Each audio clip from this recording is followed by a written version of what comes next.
Joining us now is the Executive Director for Better Community Living. That's an organization that serves the developmentally disabled and physically disabled in our area. Tom Riley is here, the Executive Director. He's here to talk to us about Better Community Living and also a golf tournament that's coming up. First of all, welcome, Tom. Well, thank you very much for having me here, Jim. Why don't we start off by a simple question, at least for me. It may be a little bit tougher for you, but what is Better Community Living? Where is it located? What do you do? What's the mission? Very good. Better Community Living is a not-for-profit, and we operate in the Greater New Bedford area. So we're from Fairhaven, New Bedford, Dartmouth area, all the way down to Wareham. And what we do is we started off with small group homes for people with developmental disabilities. We started about 28 years ago. We started off with one group home. Now today, 28 years later, we have about 19 small group homes in the area. They're staffed around the clock with staffing, and the people that we're supporting are really seeking a home for themselves. They've lived in a lot of different places. Initially, when we started back 25 years ago, people came out of the Paul Dever School. Today, I do an orientation, Jim, and people don't even know what Paul Dever School is, and that's it's a blessing, yeah. And it's a blessing that so many people are living so wonderfully in their homes. We have a couple of individuals that came to us from Paul Dever School, and they've lived in the same house down in New Bedford. And they've been there for 28 years, and that's been their home. And it's so the quality of their life, the consistency in their care and treatment, and also their involvement in the community. That's what the real big push for all people is friends and family. Unfortunately, a lot of people, when we first got them out of the schools, their families had not really, we're not there, period. I would just say that. And we really needed to help them build relationships and friendships and having people that have meaning in their life.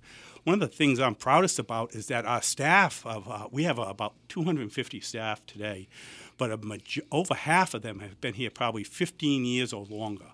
So it's a very unique job. It's a very rewarding job. We don't pay the highest salaries. And it's unfortunate. We try to we pay as much as we can, but it's a job that people stay at because it's such a rewarding job. It's really, they see people improve, and it's just an amazing experience. I would say that, to provide someone with a home home with a capital H, as opposed to a state hospital or a state school or whatever you want to call places like Dever, they weren't home. Right. They clearly weren't home.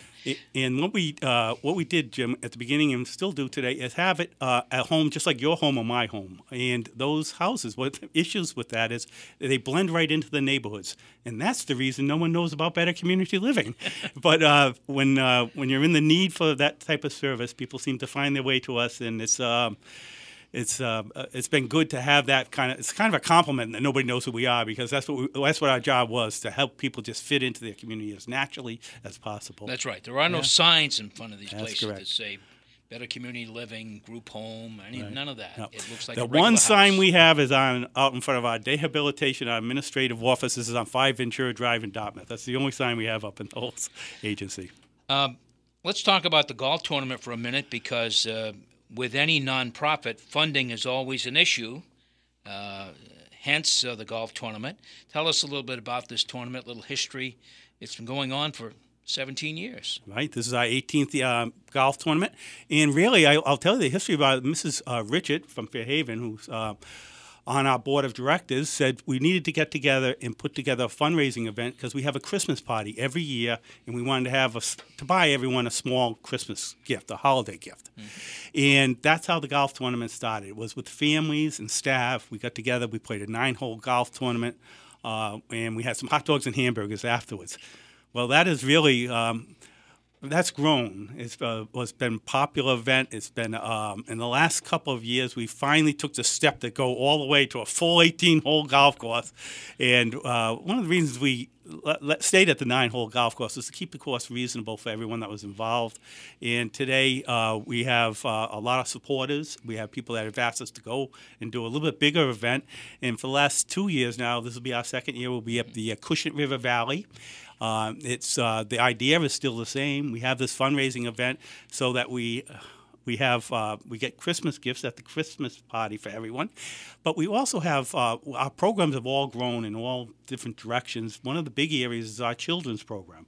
Our children's program in the last 3 years, we started a recreational program for children, and it's been really a huge success, a very large success. It was a kind of a void. It wasn't being provided in the Greater New Bedford area.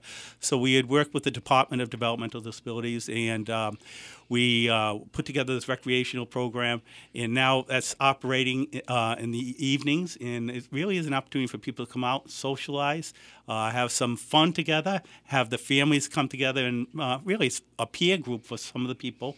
And a lot of people that we have now with the younger people, they have this autism and the spectrum disorders. They're a little anxious about being around other people. So they need a low sensory area. They need to have people that are sensitive to their needs and really helping them come out of it's amazing to see people come out of their shells. It's amazing to see parents talk about they never could see their children even having a friend. Now they look forward to come to the recreational program.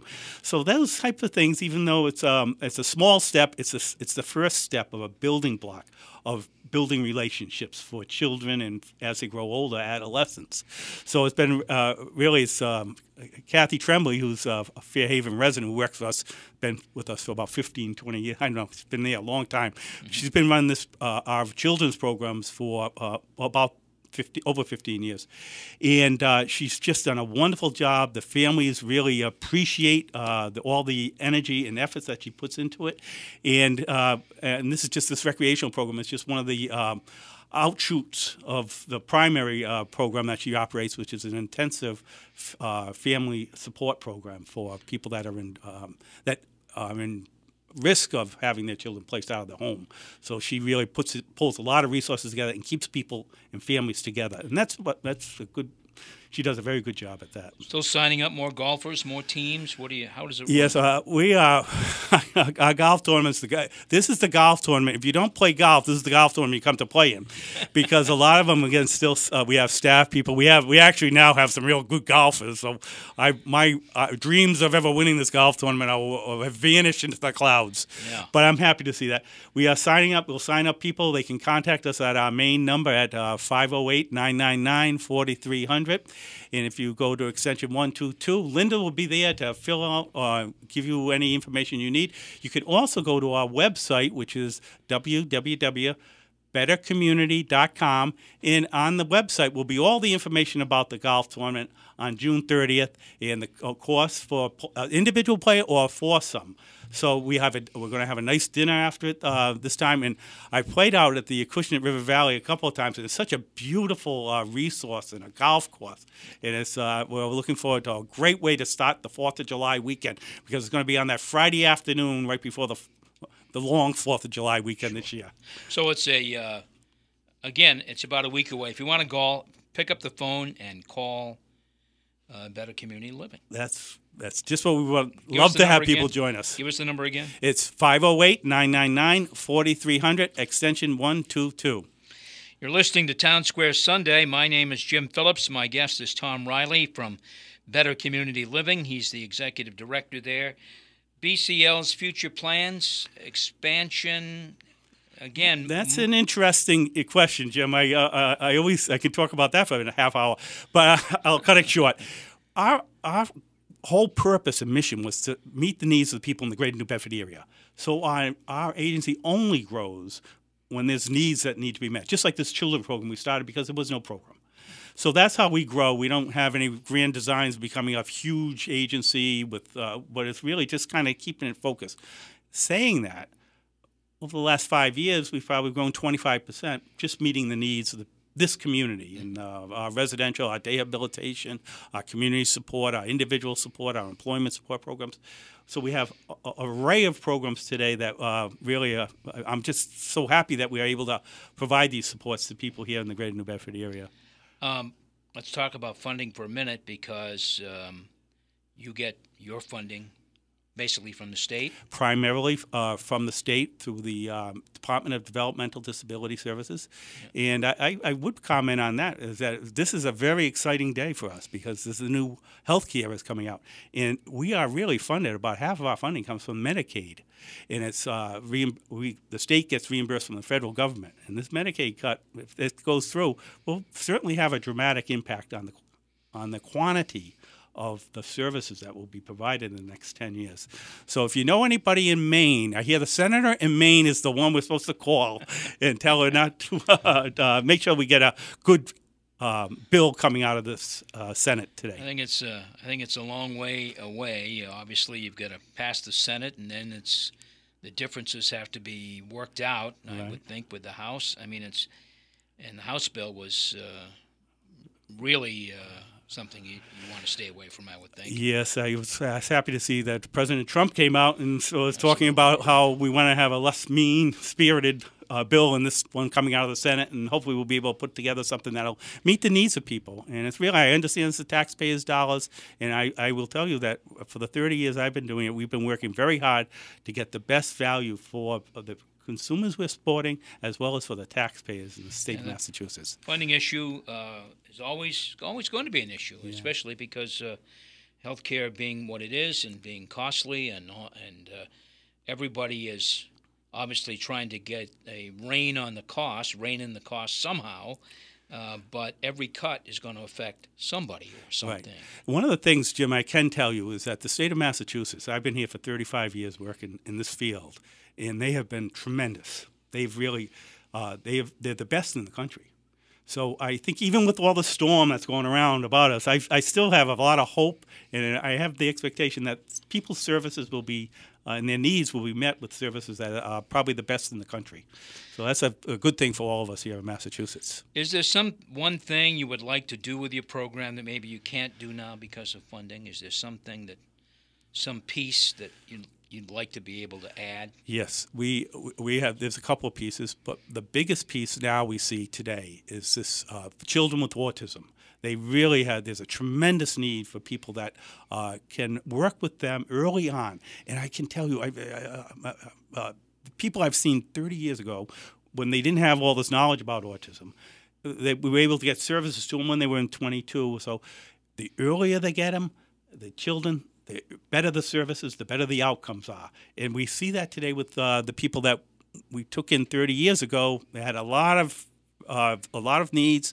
Today, the people that we're providing supports to are coming because they have been part of this early intervention. Their skill sets are much higher than the other folks when we started with 30 years ago. Sure. So it's those early interventions, and that's where we're looking at that seriously, trying to figure out ways that we can meet the needs. I hear that there's waiting lists for all the services for children that have that are looking for the services for autism support services. Let's talk about other fundraisers that you guys do during the year. Oh, I'd have to bring Heidi into this. Heidi Perez here with us today, and she's, in addition to our team, she's, to be honest with you, we have a wonderful board of directors, volunteers. Dorothy Cox is the president. Mm-hmm. Kathy Melanson's on it, and we have several other people from the Fairhaven area. Chrissy Andrade and Al Silva, both from Fairhaven. They're the ones that are the chair from the board for the golf tournament. But we have done a lot of fundraising with volunteer board members, and Heidi's our first real person we've hired half-time, and she's working in our children's program half-time, and she's really had a tremendous impact on our golf tournament. It's been I saw the numbers of people who are playing, and I was so thrilled to see it because the amount of money we'll raise will probably be 10 times what we've raised in the past. Yeah. So we have our big Sweet Temptations is in September, and that's Dorothy Cox's event that we have down at the Seaport Inn, which has been very generous in supporting us for. We've been doing that for 10 years, I think, at least there. And then we have some new. August 12th, we have a bike run out of the Bayside in Fairhaven, and September 9th, we're having the 4th annual Napa Marine Poker Run out of Earl's Marina down the hatch. So we'll be working on those. Those are 2 new events we're bringing on, and Heidi's leading us on the way. So I have been told I need to get a Harley Davidson T-shirt for the poker run, right? Yeah. Look, one more time on the golf tournament for those who may want to help out in some way. So if you have some time free on that Friday, right before the 4th of July weekend, June 30th, it's a 1 o'clock shotgun start. And it's going to be at the Acushnet River Valley Golf Course. And it's we're going to have a wonderful ribeye dinner afterwards. It's a good time for socializing. We have a lot of our families and friends who don't play golf come to the dinner. And it's a beautiful venue out there. It's just so relaxing. And it's, to me, it's another world where I work in the offices and in the cities. So it's nice to be out on the golf courses. Well, you got that right. Really, it's a wonderful day, and hope you have a great weather day like today, actually. Yeah. I hope. This would be perfect. Yeah. Actually, we record the show on Thursday, and so if you get a day like Thursday, you'll be in great shape. Okay. Well, good luck with this event. It appears the weather is finally broken, and summer is here. I hope you have a great day for the golf tournament. My guest has been Tom Riley, who is the Executive Director of Better Community Living, and he was joined by Heidi Pereira, who is the Community Liaison for Better Community Living. It's I wish you well with this event. Well, thank you very much. And Jim, thank you for having us here. And I really appreciate you giving us the time to tell people our story. And hopefully, if anybody's interested in supporting our fundraising event at the golf tournament, give us a call at 508-999-4300, extension 111. Thank you both.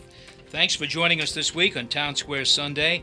A special tip of my cap to WBSM Production Director Jason Kent for helping to get this program on the air, and WBSM morning co-host and digital producer Casey Sylvia for getting these segments on our website. In case you missed the radio broadcast, you can visit our webpage, WBSM.com, locate the What's Hot section on the top of the page and click on Townsquare Sunday. You will see all our recent segments listed there for your listening pleasure. Thanks for tuning in. I'm Jim Phillips. Have a great week and a wonderful Sunday.